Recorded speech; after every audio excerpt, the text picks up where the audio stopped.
নামের কোনো ক্রিয়া হচ্ছে না, নাকি বাবা? কে বাবা, কথা ঠিক না? আপনারা সত্যি করে বলবেন, আগে এত কীর্তন ছিল? এখন ঘর ঘর কীর্তন, ঠিক না বাবা?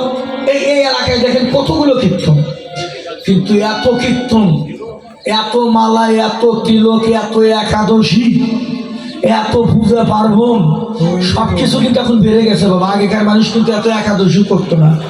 এখন প্রায় শতকরা 85% মানুষ এখন একাদশীটা কিন্তু করে। মোটামুটি সব ধরনের ধর্মের কাজই তারা করে। কথাটা হলো যে মা বাবা একটু ভালো করে শোনো, ওই রাতের বেলা বেশি ভক্ত থাকবে হইসের মধ্যে কভার পাবো না, এখন কম ভক্ত আছে, এখন কই। কিন্তু ঘটনাটা কি দেখা জানেন মা? এত কিছু করলাম, মালা পড়লাম, তিলক কাটলাম, একাদশী করলাম, পূজা করলাম, সব কিছু করলাম, কীর্তন শুনলাম, কীর্তন দিলাম, সবই করলাম। এত কিছু করে এসে শেষে পরিণাম দেখি, এত কিছু করে আসার পরেও, তারপরেও করুণা আমাদের ছাড়ল না, নাকি বাবা? নাকি বাবা? আরে আমার কথা, যেখানে ধর্ম থাকে সেখানে তো কোনো অসৎ থাকার কথাই না, মানেন কথাটা? যেখানে ধর্ম থাকে সেখানে কোনো অসৎ থাকার, অসতের বাবার ক্ষমতা নাই।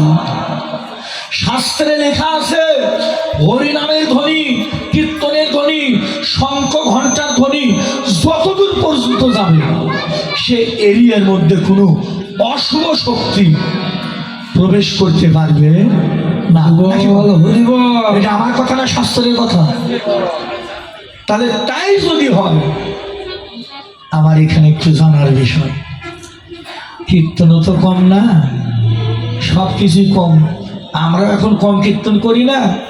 এই যে ইসলাম ধর্মের মায়েরা আছে বাবা, ওনারাও তো কম নামাজ রোজা করেন। এত কিছু করে আসার পরেও তারপরে মহামারী কি ওইটা আমাদের ছাড়ল না। কারণটা কি জানেন? নাম ঠিকই করছি, কীর্তনে সব কিছু ঠিক, কিন্তু নামটা আমার ভগবানের কর্ণে মনে হয় যায় না। বুঝতে পেরেছি?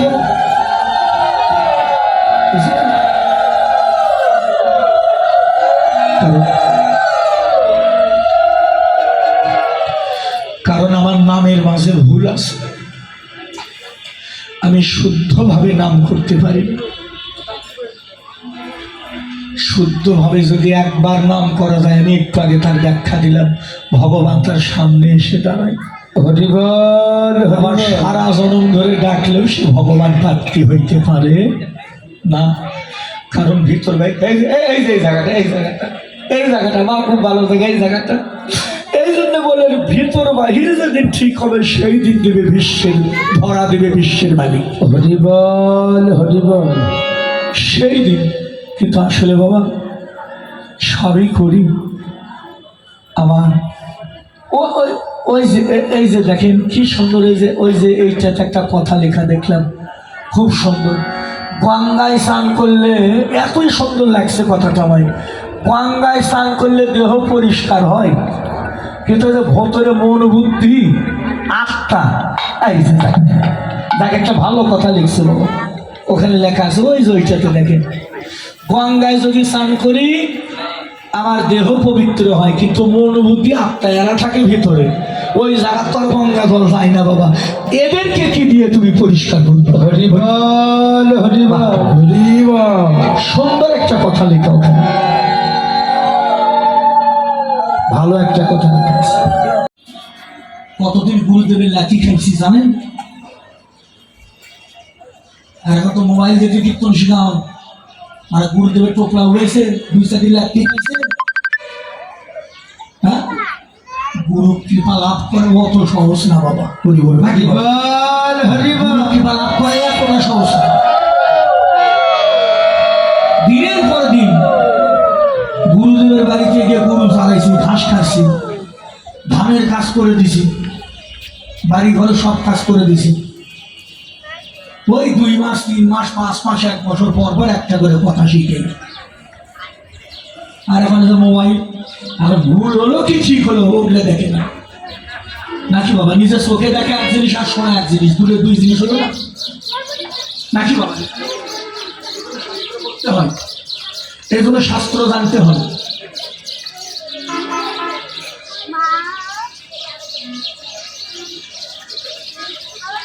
একটা কথা খালি বলবো, সকালবেলা একটা কথা বলে যাই।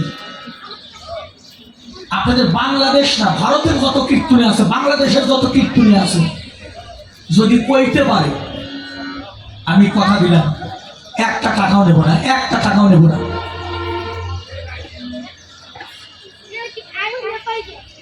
কথাটা হলো আপনারা ধরে রাখেন, যতগুলো কীর্তনের সামনে পাবেন আপনারা কীর্তনে থেকে প্রশ্ন করবেন এই কথাটা।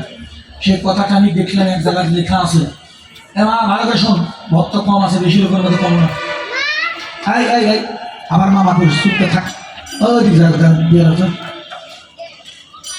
বলো একটা কথা থাকলো, এই এই এই গাউসিয়া কীর্তনের জন্য একটা কথা রাখলাম, আর রাতের বেলা থাকবে, রাতের বেলা কিছু কথা বলবো। রাত 9টায় আবার আসর আছে, ওই আসরে কিছু কথা বলবো।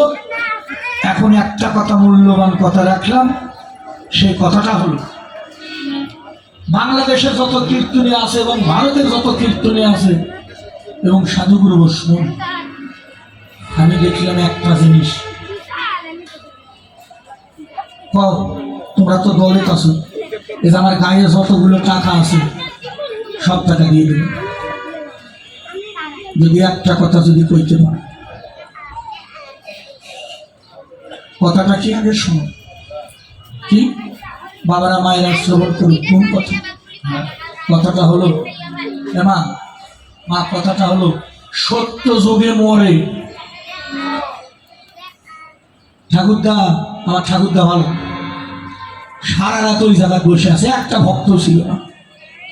আসরের মধ্যে এসে দেখলে অনেক কয়েকজন, আর দাদা দেখি কে দাদা, কয় দাদা সবাই চলে গেল, স্যারে চলে আমি আছি, থাকেন দাদা। সব গাছে পাখি পড়ে না, সব গাছে পাখি পড়ে না, কারে দিয়ে কি কর্ম করাইবে এটা ভগবান তার আগে থেকে করা হয়ে গেছে নাকি?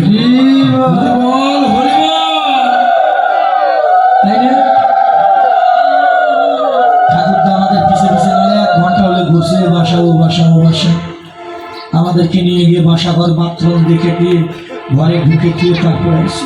ভালো দাদা ভালো, একটা ব্রাহ্মণ মানুষ হয়েও তারপরে ভক্তের দাসত্ব স্বীকার করছে, এটা সামান্য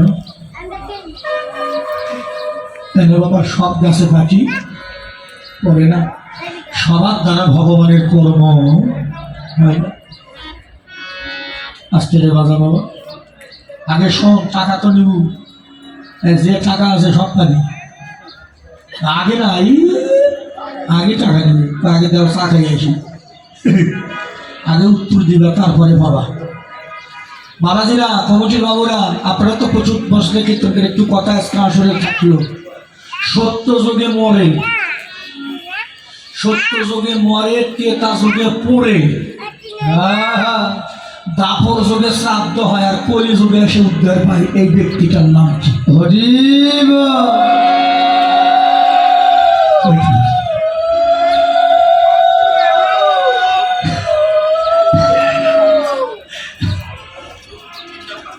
বাবাজি চারটে কইছি,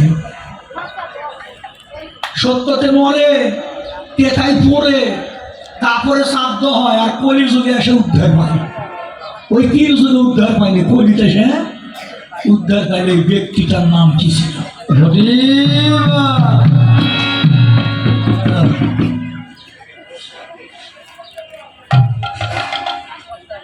মা থাকলে আজকে কথাটা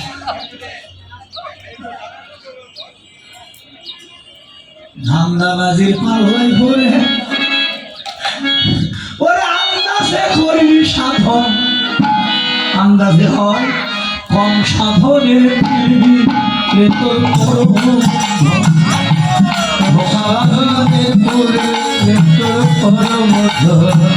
কোন সাধন মিলবে তোর পরম ধন ধান্দাবাজি আল্লাহ করে আন্দাজে করলে সাধন তোর আন্দাজে করলে সাধন কোন সাধন মিলবে তোর পরম ধন কোন সাধন মিলবে তোর পরম ধন যদি যদি ভক্তের ভগবান মিললে খোদা মিলত সিদ্ধিতে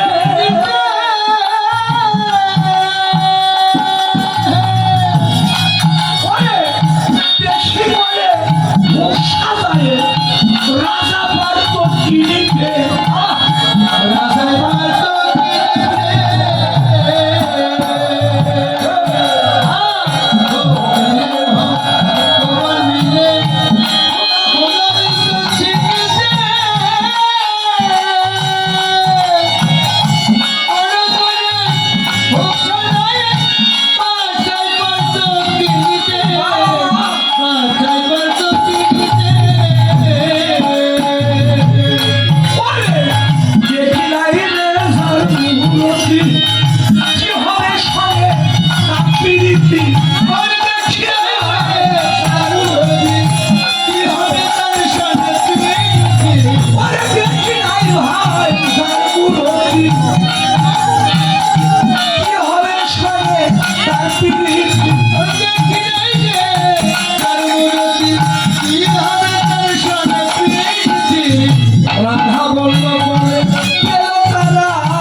দিদিমণিরা, ও দিদিমণিরা, দুলাল মোহনদের নাম শুনছেন?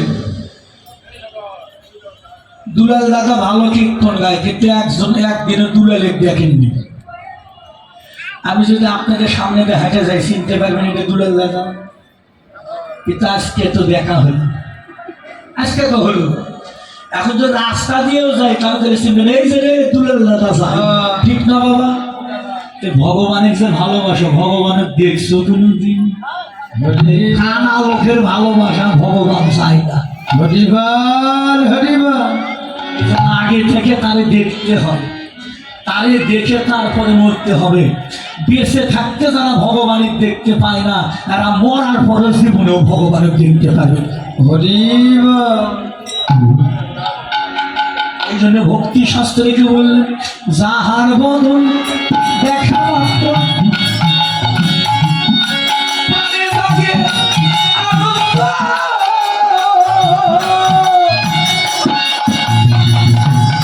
ওরে পক্ষে দিয়ে প্রেম তোমরা, সেই তো আমার গোবিন্দ, সেই তো আমার গোবিন্দ। সবাই ঘুরে বাড়ি চলো, দেখা মাত্র প্রাণে জাগে আনন্দ।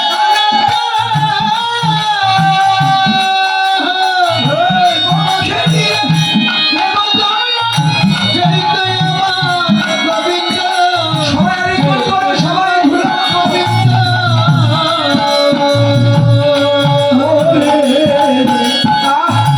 যাহার মন দেখা মাত্র হৃদয়ে জাগে আনন্দ। ও